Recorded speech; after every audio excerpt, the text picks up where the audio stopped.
Hey everybody, it's Annie from ND Life Spa. I am super excited today. We are doing a cooking show. I haven't done a cooking show on Facebook for a really long time. Actually, my last one was live. This time we're going to record and so that you guys can find it easily on our website, on our blog, and on Facebook as well. So today we are making, you guys, this is so good. This was one of my childhood favorites. Every birthday that I had, I requested my mom to make this special meal for me. So it is a sweet and sour chicken.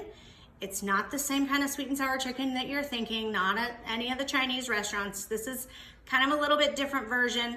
And I've been making this for years. Like I said, I requested this for every birthday that I had when I was a kid growing up.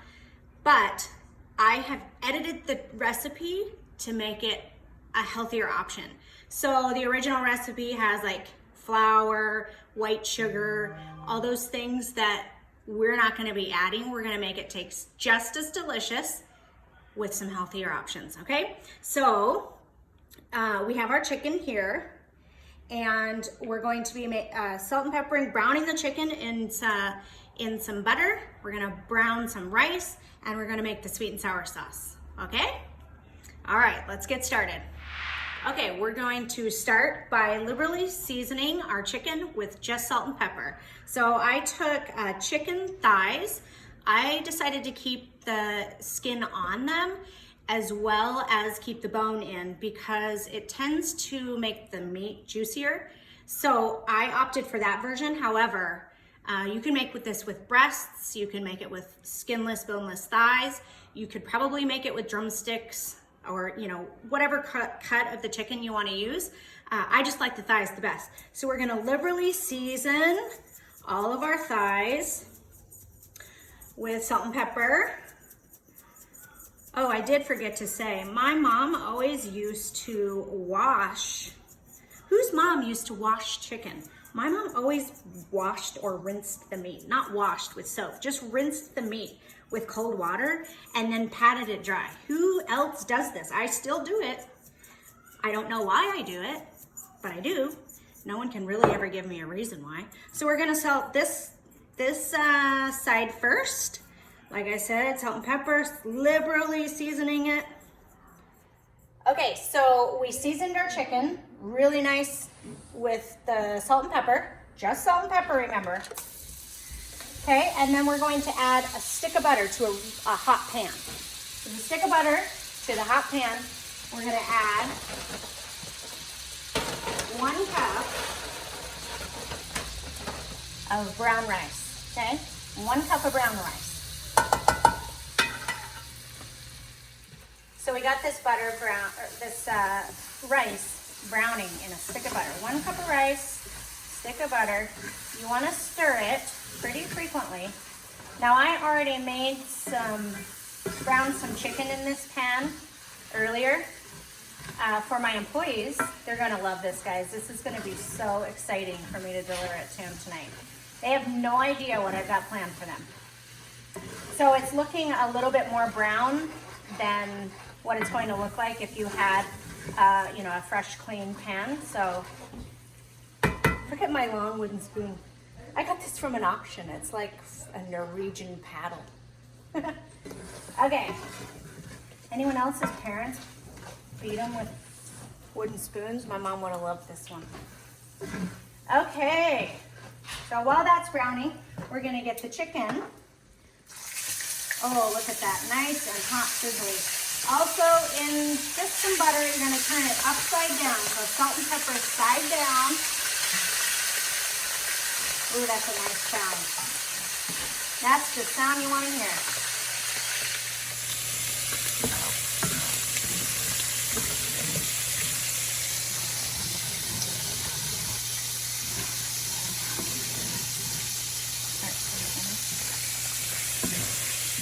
All right, so this rice is getting nice and brown.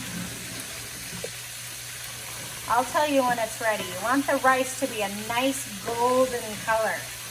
And it's okay if the butter gets a little brown because brown butter gives extra flavor. So I have both of these cooking on medium. Of course, nice and hot pans before you put the chicken and the rice in. You want that butter or the oil to sizzle up really, really good when you put in the chicken. So we're gonna salt and pepper the other side of the chicken, of course. Again, a liberal salt and pepper here, because a lot of that will cook off while it's browning in the oil. All right, then we're gonna pour in the browned rice into a 9x13 pan. Now I have a family of 6, so this will make enough just for one meal, no leftovers. So if you're wanting an extra amount, make sure to double the recipe. And I always, always, always double or triple the sauce, which we're gonna get to next. So just get your rice nice and smoothed out in the 9x13 pan.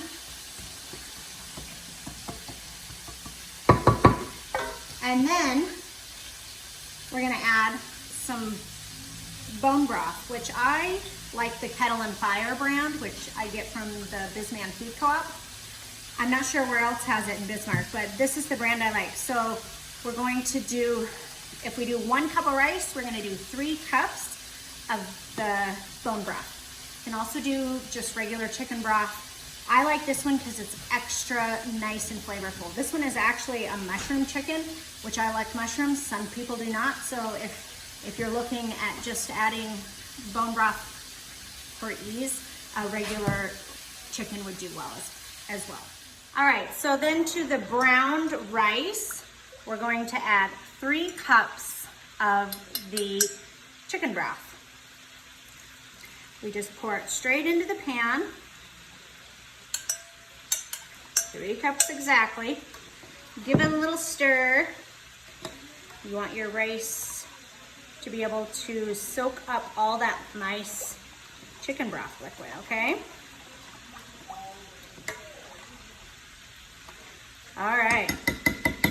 We're gonna cover it with foil. All right, so we're gonna cover this with foil. This is gonna go popping into the oven, 350 degrees. I've already got it heated. Okay, then we just flip the chicken and salt and pepper the other side. So,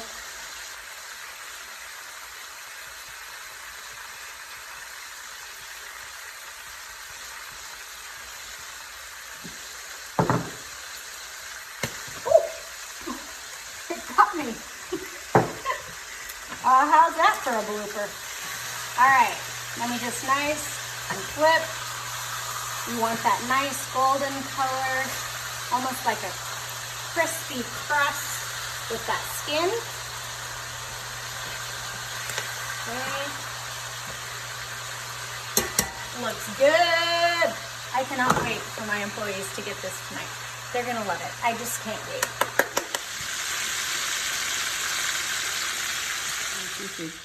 All right, so while that chicken is gonna finish browning and while the rice is in the oven, we're gonna make the delicious sauce. This is what makes the entire recipe amazing.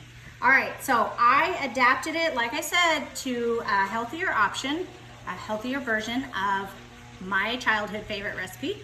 So the original recipe, like I said, calls for sugar and regular soy sauce.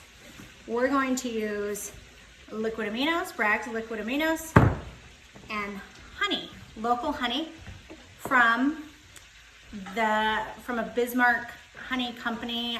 What's the name of it? It's in Minokin. I think it's called Bisman honey. I can't remember. I'm so sorry. I'll look it up and I'll tag you in the comments.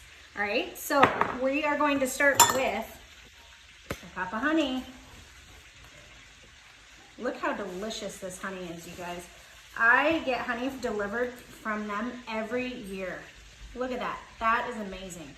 Okay, and who doesn't want honey over nasty sugar too? Like, this is local honey. Nice, good for you. It's got some good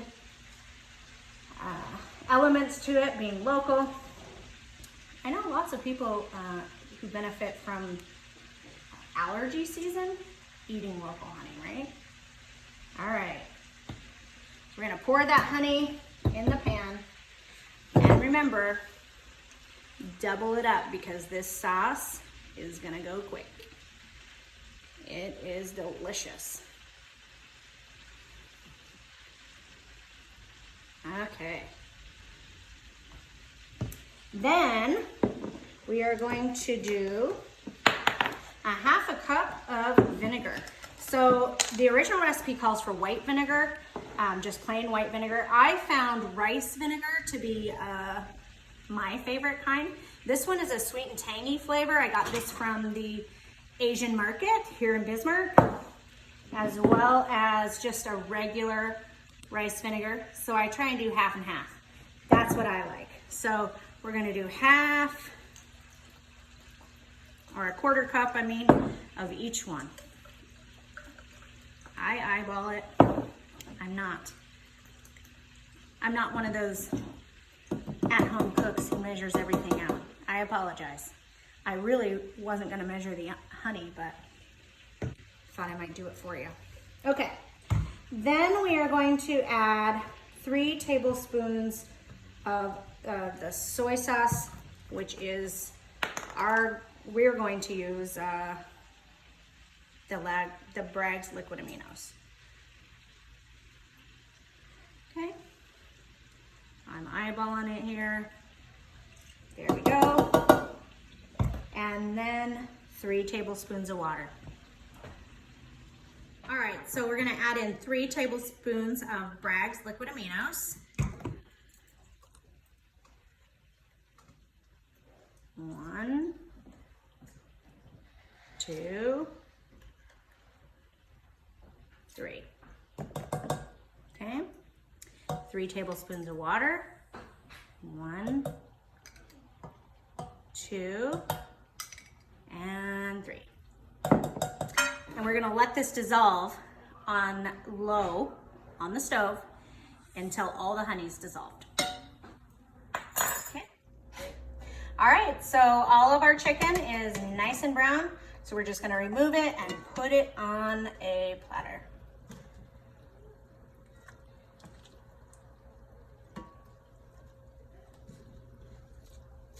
And you really don't need to use much oil in browning it if you're gonna keep the skin on, because the skin's gonna create a nice fat in the pan already for you.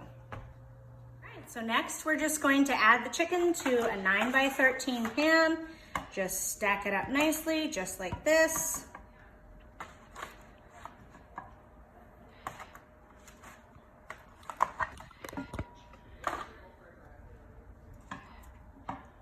Okay.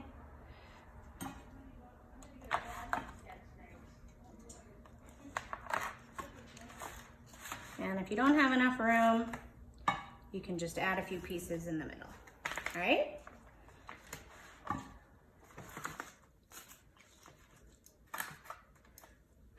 Also, I don't think these foil pans are quite 9x13, which is interesting to me, but that's okay.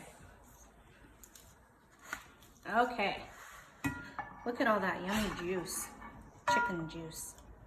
All right, so after that, we're gonna pour the sauce into the chicken. All right, so we got this pan here. It's nice and dissolved. It's a nice rich caramel color. We're just gonna pour it in just like this. And I made that double batch earlier for when I take this to the employees, so we got it really nice and covered in there, okay? So next, we're gonna cover this, and we are going to bake the chicken 350 for about 45 minutes to an hour, or until the juices run clear on your chicken. All right, let's get it in the oven. Okay, so about halfway through the chicken baking time, you are going to add to the sauce what is known as a slurry. Slurry is made from, some people use cornstarch. healthier version option, arrowroot powder. Works a lot just like, very similar to cornstarch. So we're gonna add a couple tablespoons of the arrowroot powder. I like the Bob's Red Mill brand. So we're gonna do probably 3 tablespoons because I have a huge batch of this sauce. All right, so this, we're gonna add a little bit of the sauce to it. I don't wanna water it down at all with plain water. So we're going to add the sauce. Gonna stir it up. You wanna get it nice and smooth. Work out those clumps.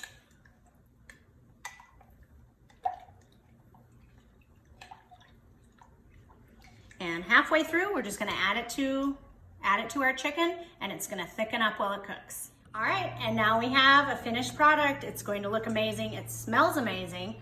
I cannot wait to deliver it. It's gonna be great. All right. Woo! Dogus! Look at that. Superb. Looks amazing, right? And let's check out that rice. Oh, yes. What an amazing meal. Perfect. Pair it with some green beans or some fresh green beans, maybe a salad, something like that. For the employees, I got a couple of different options. I got fresh carrots for 2 of them. I have colorful cauliflower for 1 of them. I've got a green salad kit for 2 other ones and some fresh green beans. It's gonna be amazing. They're gonna love it. I can't wait. Stay tuned for that video. All right, thank you guys so much. I really hope you enjoy this healthier option, sweet and sour chicken. I had fun making it with you today. I hope you stay tuned for some additional cooking videos that I'll be doing throughout the year for ND Life Spa. Visit us at ndlifespa.com or our blog to see the recipes, also on our Facebook page. Have a great day, guys. Blackwood. Did you know we're all working from your home today? I did. That's why I was late. Don't be late.